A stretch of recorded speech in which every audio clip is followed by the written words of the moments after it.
Hello, everyone. Welcome back to week 3 of Quarantine Quarrels. We are so excited that you're joining us. And today's a little bit different. My girls aren't going to be with us. I know you're very sad about that. But we are going to take some time with some questions that you guys have sent in via Instagram and Facebook. And let's dive in. So my friend Kathleen, hello. How are you? Hey, Jenny. All right, so I brought my computer and I got some questions that we've gotten in, and so I wanted to give you this one, and this wasn't me, I promise. Okay. What is the best way for me to motivate my green teenage daughter during this quarantine? Good question, but I think the key words in this question are during this time. And I would hope that everybody, when they're asking questions, are adding those words to it. During this time, because during this time, it's going to look different for everybody than it does during what we consider normal and what it might look like in our new normal. So for example, right now, greens aren't really looking at clocks. It's either light out or it's dark out, right? They're not really, they don't have school. A lot of people don't have work. So this is a green's dream, right? Is to be able to sleep in and do things on their own time. So we want to remember, always with motivating a green, where they've been successful in the past. We want to remember that motivating them is going to be something they're interested in, is the first thing that's going to motivate a green. So for a standpoint of a teenager, it's a good idea to find out exactly what was their idea of getting their laundry done? And is it, for example, I have a blue-green. When he's here, he gets his laundry done. It's folded, but then he just takes the clothes out of the laundry basket instead of what I would prefer, them in the drawer, and he take them out of the drawer. That's where I, as a parent, and this mom, as a mom, have to decide, especially during this time. Is it a big deal that she takes it out of the laundry basket as long as it's washed and folded? And has she sat down with the teenager to talk about what we just said before? What's their opinion about it? What are their ideas? Even your daughter, Riley, that, maybe this question is or isn't her, right? Isn't. Yeah. Hey, Riley, what's your idea of taking care of the laundry? Is it okay with you that it's folded and it's left in the laundry basket? Mm-hmm. Yes, Mom, it's fine. As long as they're folded and I put them on, I'm good with that. Sure. Is that really something we have to quarrel about? Right. Do you see what I'm saying? I do. And one of the things you've helped me with a lot, and it's something we've talked about, is how, the greens are people oriented. Yes. So focusing it on the people aspect of the task, if you will. Talk exactly. a little bit about that. Well, again, so we're asking them their opinion. Greens do well when they do things in their own time frame. So that's another thing, this mom. Yes, I'll do my laundry. As long as you get it done sometime today, or as long as you get it done sometime this week. That's another part of the green. Then there's a thing where if they're not truly interested about doing laundry, they are interested in their parents. These are kind, good kids that usually are pleasers, and they don't want to cause disharmony in the family. So if they think not doing their laundry is disappointing their parents, then we want to talk to greens about their interest may not be in doing laundry, but their interest is in loving their mom better. So in order to love their mom better, she's going to put her laundry away. It's like a switch that has to flip in a green's brain, that it moves it from a task to a people-oriented event or situation that happens. And they do it more because of how they care about the person than actually checking off a task. You see? Absolutely. Yes, that's fantastic. And that really helped us when you were coaching us and my daughter Riley, because it's so true. So, let's go on to our second question. Sure. We're going to leave the greens for a minute. So this question, number 2, is I'm a red, but acting more green in quarantine. Why would that be? Well, my first question to that person would be, what exactly, I would want them to tell me what they consider a green activity or a green character trait. Is it because they're more relaxed or they're more calm? Because remember, one of the misconceptions of temperaments that gets confused with personality is that not one temperament owns all behavior. So this could be a red that's taking advantage of this time. A red that's healthy, they can relax in their strengths. They can focus on the people around them. They can encourage others and be good listeners. Really what happens is sometimes the reds become their own worst enemy because they have no boundaries and innately they feel like they have to get something done. So if this person is feeling like what needs to be done is I have to pay attention to my family, I'm going to sit and watch a movie, right? What they're doing is they're learning that what's being accomplished is maybe internal instead of external, which for a red could be wonderful. That's really what moves reds from weaknesses to strengths and makes them that dynamic leader that they're wired to be. That's fantastic. It makes me think of, on the I Said This, You Heard That, the videos, the teaching, the coaching that you did. There was a part where Leslie, the red woman, says that when she's sick, she's actually relieved. It's almost the excuse that she doesn't have to get something done because she's sick. And so she allows herself to just rest and be sick. And so what you're talking about kind of reminded me of that moment in the study. So yes. And that's great because that's somebody who's really understanding that in their strengths, they can be calm, relaxed, give themselves favor. You know, they don't always have to be outwardly producing or accomplishing something. That's awesome. All right. I love it. Let's go on to number 3. And this one probably will speak to you a little bit, but okay. I don't know if it's a mom or dad but it says, how can I be honest about the state of our country, but also not scare my 8-year-old son, who I am sure is blue? Yes. Well, here's the thing. Blues are naturally going to go to worst case scenarios. That's what they do. However, most of the time, that's not necessarily a bad thing for a blue. Especially if you can play the what if games with a blue, then they can feel like they're prepared, that they can plan and prepare and get through any situation. So for an 8-year-old, I would talk to them about science. I would talk to them how people have been successful, like doctors and researchers, and how they have learned to get through other illnesses and other viruses to prevent it from happening again. And then talk to that little blue. They're wired to plan and research and strategize. How can they be a part of the solution? Maybe wash their hands or teach their little brothers or sisters to wash their hands. How can they be a good example so that they can show other people how to get through it? Blues love data, but they love to know that it leads to something. So these open-ended things with blue people, even blue adults, isn't necessarily a good thing. You want to be able to give it some direction of what they're going to accomplish with it. And remember, I've always told you, we have to empower the blues, no matter if they're 8 or an adult, with a plan B, right? So their brains are wired to prepare.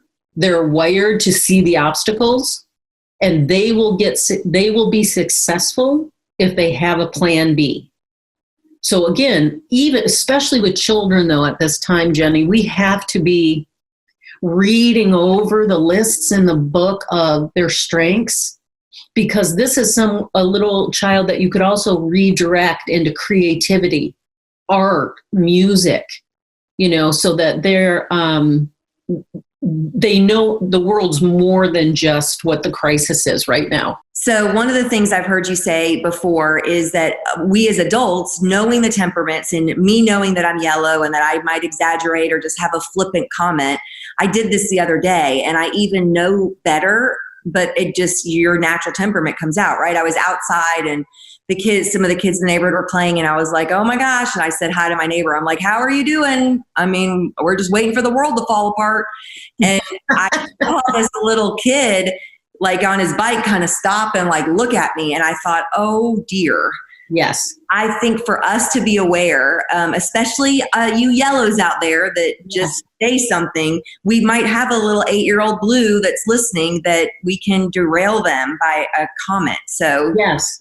And this is a perfect example of innocent miscommunication. Right. Most communication isn't intentional. Right. I think what we're trying to do with I said this, you heard that, is we're trying to flip it to think, what does another person need to hear so I can be more conscientious and intentional in what I say? So it doesn't even have to be unwholesome but something that will put another person into a tailspin. We have to remember that how powerful words are. And literally, I can remember being terrified of the story of the sky is falling. There's a children's book about that. And I can remember as a little being terrified of that book. So because we take things so literal, but again, the communication teaching falls on both sides. It's not just the yellows' responsibility not to elaborate and exaggerate. You do want to watch your words, but it's also the responsibility of the blues not to see everything in such black and white, right? And that's where we start to lean into each other's communication and the differences. That's good. Yes. Yeah. All right, let's go on. Question number 4. My red husband is driving us all crazy. If he isn't working, he is planning home projects and making us all participate. He can't sit still. Help.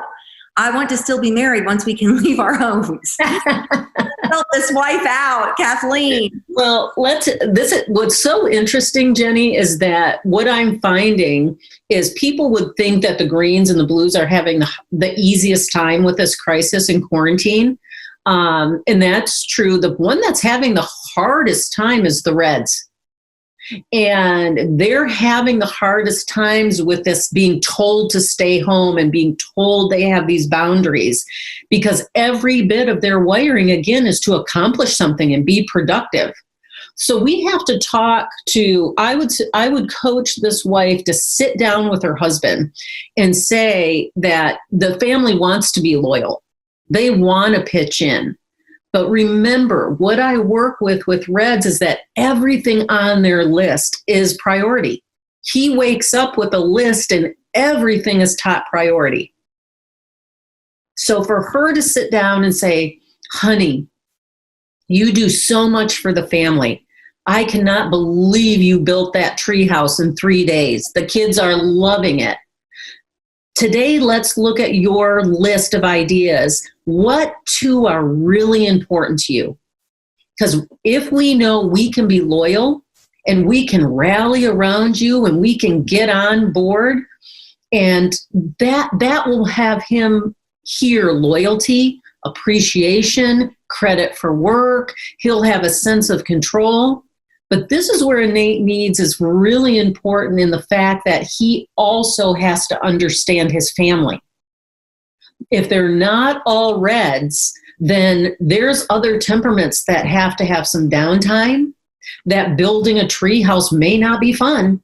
I mean, playing in the tree house may be fun, but not building the tree house, right? So it's also, hopefully when he's watching this quarantine quarrel, some aha moments are going off, that he can realize that, oh, I also have to be responsible to give my wife some downtime, or let my son pick the game we're going to play. You see? So there's a balance, and that's going to help him with sense of control as well. Yeah. That's awesome. Mm-hmm. Yes, I have a red as well, and they talk in bullets when they want to get stuff done. So yes. I found myself just responding a little bit because they can take it. I feel like I'm being very direct, but I can be like, we're not going to do that. This is what we're going to do. And this is when, like, boom. And Efficient. it goes better. So they can handle it. They absolutely can handle it, and they absolutely prefer it because it's efficient. And and unlike all the other three temperaments, the reds are not motivated and usually don't function out of fear. They function out of efficiency. So they're, even during all this going on, they're looking to protect their family, be the most efficient with their time, right? And they're still going to get stuff done.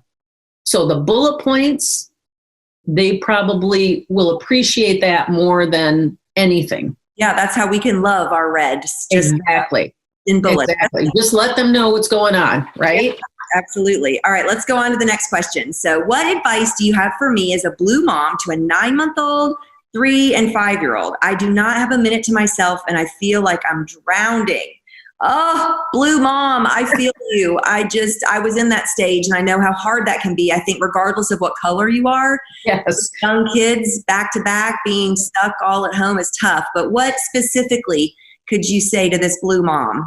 This is another great question, because I want to be clear on something we really, parents especially, get stuck on, and that is looking out towards our children. This mom, in no time at all, is going to be on a reserve tank unless she starts to understand her own wiring first. If she can understand her own wiring first, and she can give herself support and sensitivity in space and silence, and that's where she's saying, I'm having a hard time getting that, right? Well, maybe it's when the baby goes down for a nap, we have the other two watch a short movie, or, they have something that they can play with or listen to so that she can get 15 or 20 minutes to herself. This is also, if she's blue, this is hard. We have a very hard time asking for help. This is a mom that might need to ask for help if there's not another parent. If there is another parent, they have to sit down and talk, because if she continues to work off a reserve tank, there's going to be a big meltdown, because you cannot give what you don't have. So we want to make sure we're asking for help. Is there somebody that can Zoom and read to their children, or have a Zoom play date? Or is there a family member that's can stay, 6 feet or follow the rules, but can come over and give her just 30 minutes to have some space and silence so that she can recharge? And there's nothing wrong with sitting down with these kids at 3 and 5 and explaining to them her needs. Well, now the next question goes on, and we're going to be talking about a yellow man. So a yellow husband usually travels for work, and I am blue and the one in charge of things around the house. No travel equals husband home all the time. What is the best way to set us up to work together? He thinks this is party time, and our 3 kids need to be homeschooled, and I need some downtime. Help this blue wife and a yellow husband, which you've always said, opposites attract. Opposites attract. Well, here's the thing too. This is also happening with a lot of yellows, is that they're looking at this time as more fun and vacation instead of what it truly is. We're still having to work and do homeschool and get things done. So there's that first realization that's probably starting a lot of quarrels, that this isn't time off for a lot of people. But look at this dad. He's a traveling dad, and now he gets to be home with his family. So I would encourage the blue mom to really think, okay, this could be such a silver lining for a time like this. He could have time with those children that he misses when he's traveling. So maybe they can sit down again, like we had talked about earlier, validate each other's needs. Let her tell him what the schedule is for support and sensitivity to get the kids through homeschool. And then they can go out and play with him in the backyard that they don't get to do when he's traveling. And when they're playing with her, she can have space and silence.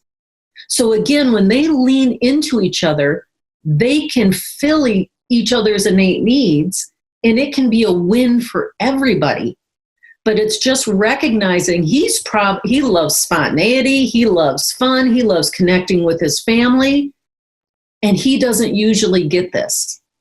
So looking for the silver linings in some of this time, I would hope that we wouldn't miss these moments. Yeah. Well, and I think when I've had to navigate things between my blue and yellow daughters, like you've helped us, kind of sandwich it as far as like the positives of what's going on, but then the needs of the blues, because McKenna and Addie would struggle a lot in some of their communication. And so I could see this wife saying all those things like, this is so exciting and you're home, and, kind of speaking his language, but then also infusing in the conversation, hey, but I'm overwhelmed. Remember, even in the I Said This, you heard that study that when there was this aha moment that I had between Andrew and Tony, and they were talking about it, and Tony said, well, make that about you. It was kind of like the yellow was too much, and he was talking about his yellow friend or roommate that was too much. And he was like, how do I communicate that? And Tony said, gosh, if you could make it about you, you're overwhelmed, you need structure, you need quiet, and not make it be that I'm too much or I'm unstructured or whatever. I thought that was really good advice. That's great advice. And it goes into the innate needs. It's really, telling the husband how great it is that he's around and what a silver lining and a gift it is that the kids can now spend extra time with him. And again, I want people talking both ways about their innate needs, because she can even say, and honey, gosh, that's going to allow me some free time that I don't usually get, some silence and some space that I crave when you're out on the road. That's great. All right, let's go on to our next question. It says, we have a newborn. Getting to work from home is a blessing because I get to be at home with my son and wife. However, my wife is green and is not setting a schedule at all. We are exhausted. How can I help if there is no schedule or any expectation of when our son will eat or sleep? So he didn't indicate what temperament he was, but I could guess maybe. Yeah. I would love. What would you guess? I might guess blue. Yeah, I would probably guess blue just because of the wording. Because remember, we're listening to understand. Right. And people will talk right out of their temperament. Right. So here's the thing again, we're going right back to what I love, and that's every behavior, every word, every action is off innate needs.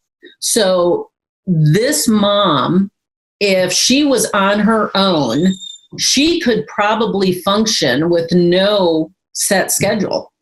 I mean, she and the baby would just kind of be in big chill. They would eat when they wanted. They would sleep when they wanted, right?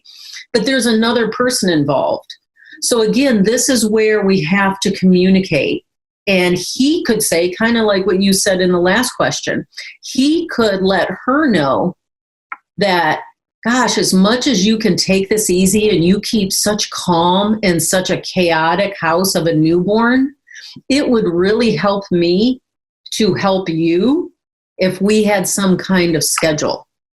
What's going to happen is if they look at that and come up with a schedule, I think the green mom is going to even be more relieved once the schedule's in place, because it takes kind of some of the responsibility off her.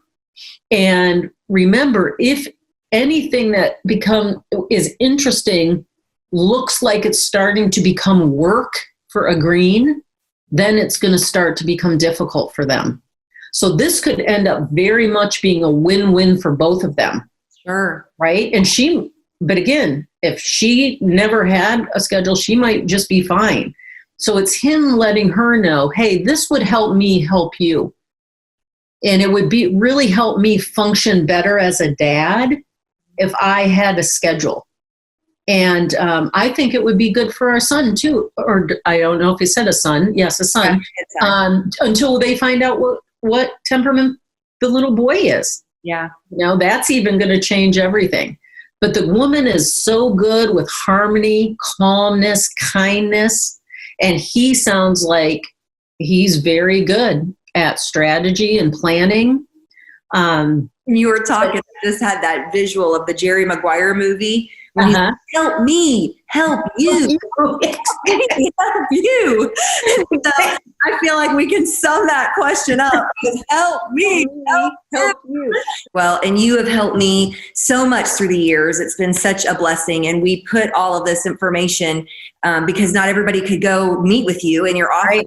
And so we put together that 6-week study. I said this, you heard that. And for those people that are going to be like, how do I get in Kathleen's office? Like, I know you always say, hey, there's probably a good 12 weeks worth of material that you could go through in that 6 weeks of content.